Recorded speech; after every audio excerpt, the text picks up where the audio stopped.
轿车撞上桥墩后爆炸起火，司机能否死里逃生？火势呢已经蔓延到了桥上的外侧护栏，车肯定是已经严重焚毁了。高压电缆被引燃，是否会对过往列车造成威胁？消防人员又能否将大火及时扑灭？同一地点接连发生交通事故，根源又在何处？敬请收看本期《平安365》，我在现场。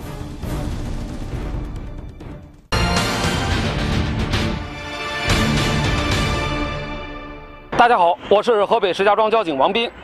2016年3月19日凌晨1点30分许，在石家庄北二环下穿京广铁路地道桥发生了一起严重的交通肇事，一辆奔驰轿车撞上了桥孔的支撑墙后发生了爆燃。当时的具体情况如何？我在现场。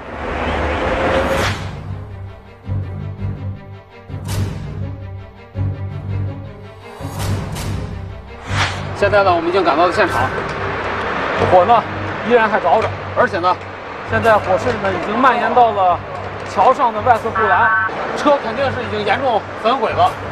你看是不是有人？情况到底怎么样？我们现在马上，桥上有电缆，桥上面有电缆是吧？电缆着了，电缆着了是吧？对。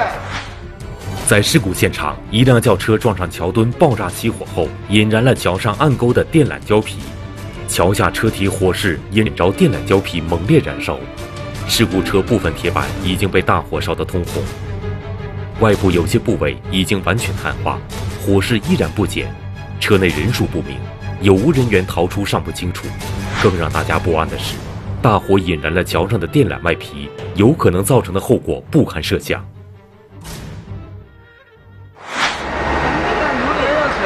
上面有电的，上面有电吗？这是。在了解了现场情况后，随后赶到的消防人员立即展开试探工作，首先对车辆进行灭火。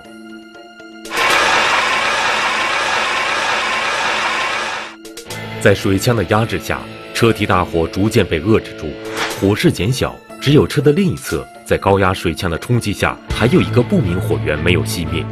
车内除了金属框架外，基本上已经所剩无几。由于车内杂乱不堪，救援人员在车内暂时没有发现被困人员的痕迹。很快呢，现在下面的明火呢被扑灭了一部分，但是呢，在车体的另一侧，我们还可以看到熊熊的火焰。但是桥上这个，如果确实是电缆的外皮，现在已经被引燃了的话呢，要灭掉的话呢，可能有很多的顾虑。就是说，如果它是这个通信电缆，可能还会好一点，因为它的电压会比较低。如果是电力电缆的话，如果水枪上去的话，会不会形成严重的短路漏电，甚至产生巨大的危险？比如说与之相连的附近的变压器，或者说所有的用电的用户都有可能会受到影响。由于事发桥段为京广铁路桥，平均几分钟就有一列火车开过，如此大的火势会不会给列车运行造成危险？会不会对客车乘客造成不必要的恐慌，危及乘客的人身安全？电缆对列车的运行又有没有影响？诸多难题摆在眼前，灭火作业迫在眉睫。经过对现场情况的评估，为了避免火势蔓延，造成更多意想不到的后果，消防人员决定用泡沫加阻燃剂进行灭火作业。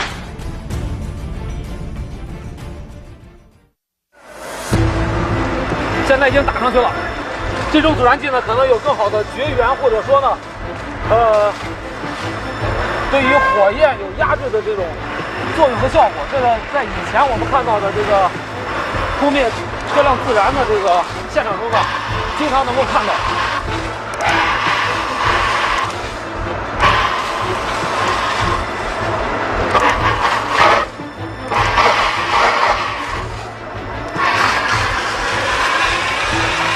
它火壳呢被完全压制向了另一侧，但是呢上面它这个电力电缆，它这个线缆呢是有外包围的，这样的话呢给我们这个带有阻燃性质的这些泡沫面会被搭上去，会一些。它可能上头加到表面大会议。什么介入？什么介入？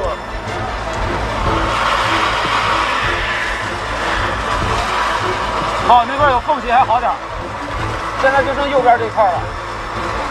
就在电缆火势减小的时候，桥下的事故轿车又有了新的情况出现。哇，这下边火是怎么回事啊？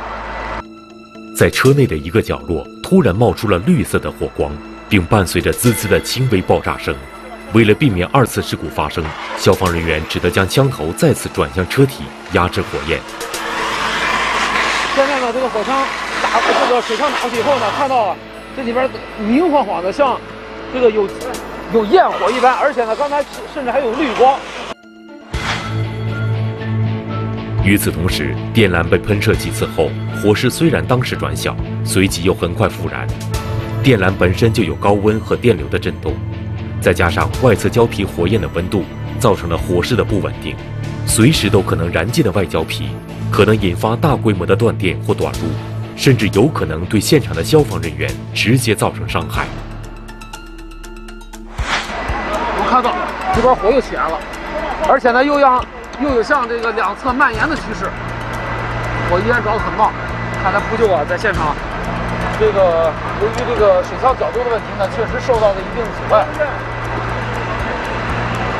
那么现在呢，消防官兵为了找一个更好的灭火的位置，因为从下边啊，这个仰角太大，现在呢只有把我们这个水枪的位置抬高，然后从侧面想法呢把这个阻燃剂呢给它灌进去，也许呢效果会更好一些。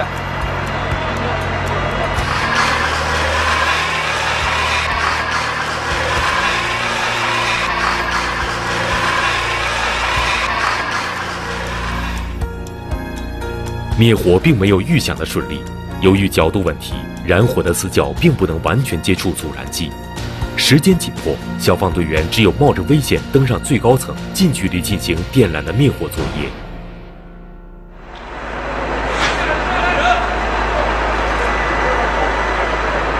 那么我看到呢，这个现在呢，3名消防战士呢正在逐次的再往第1层，也就是最上面1层攀登。水枪呢已经递了上去。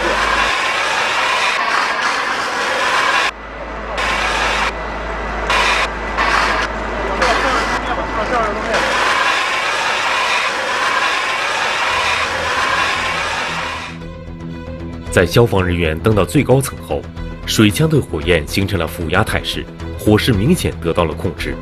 就在此时，一声列车鸣笛远远传来，消防人员一边简单沟通，一边抓紧灭火。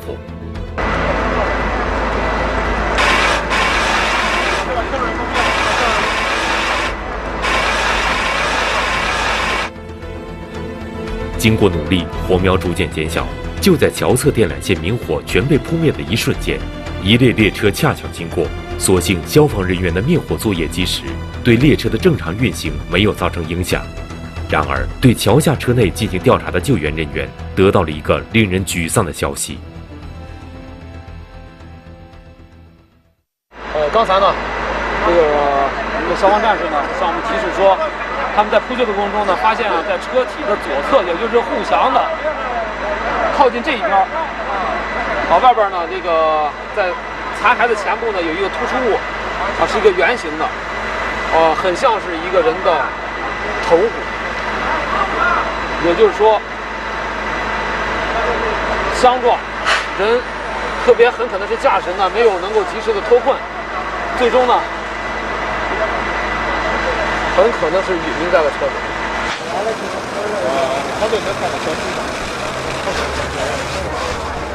消防人员对肇事车进行降温处理后确认，圆形突出物就是未能及时逃出的肇事司机。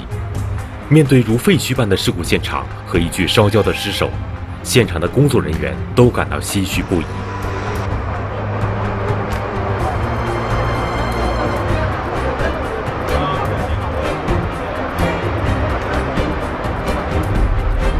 通过现场勘查，警方发现，肇事车在行驶到事发路段时，冲过10米长的减震带，撞断了数根警示柱，车身直接卡进了桥墩。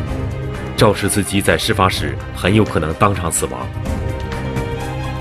从现场的情况来看，肇事车辆事发时的车速很快，车头方向桥的另一侧遍地都是车体残渣，车身的保险杠、电池、空调配件等都已经就着冲击力被甩到几10米开外。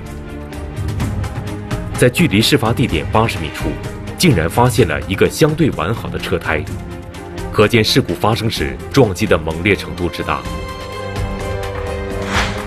由于肇事车辆损毁十分严重，肇事司机尸体已经焚烧，遗体残缺不全且高度碳化，已不具备司法关于酒后驾车的检验条件，事发原因也无从知晓。根据现场勘查，警方认定本次事故由肇事车车主负全责，但由于肇事车主已经丧生，因此不予追究法律责任。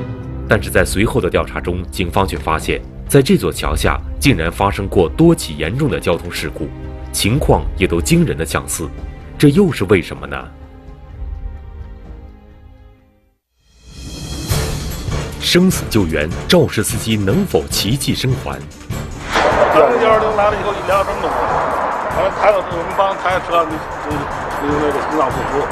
事故频发，如何避免惨剧发生？请继续收看本期《平安365》，我在现场。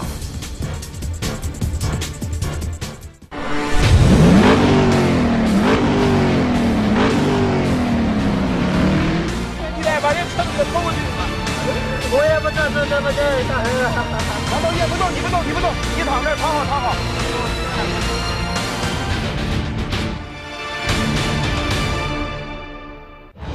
2015年4月5日凌晨，一辆黑色轿车自西向东行驶，在路过石家庄市北2环下穿京广铁路地道桥时撞上桥墩，车体随即被甩向马路右侧。